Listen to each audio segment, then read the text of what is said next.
It's viewed as the biggest treatment disaster in the history of the NHS. But today, the news that victims of the infected blood scandal have been waiting decades to hear that they will receive payments within their lifetime. Well, earlier it was announced that survivors and their partners will receive compensation by the end of October.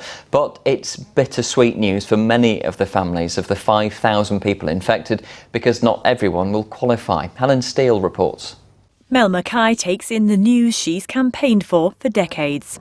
Among other health conditions, she has HIV, which she was infected with during treatment given by the NHS.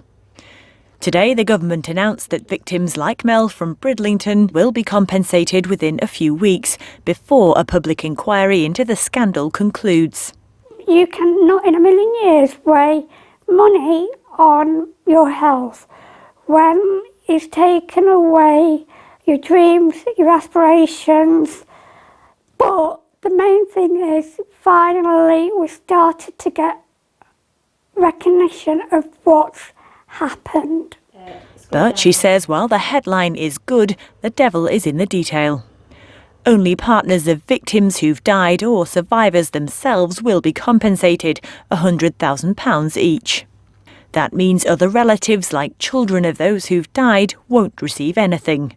People like Sarah Dorricott, who gave evidence to the public inquiry in Yorkshire. Her father Mike died 7 years ago, his life cut short by the hepatitis C he contracted through treatment for haemophilia. Any amount of money that could be compensated is more of an admission of fault, and that's what we are looking for. We want culpability, and we want people to be held accountable.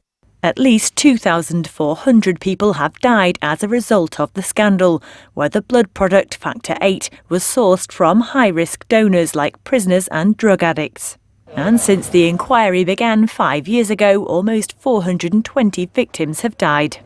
The big thing is, remembering it's irrelevant for them because they're gone. So that they died not knowing that the government was ever going to admit they'd done anything wrong.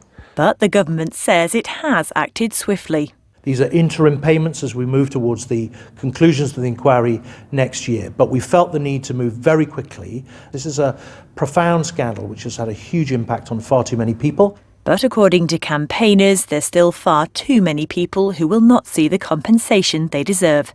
Helen Steele, ITV News.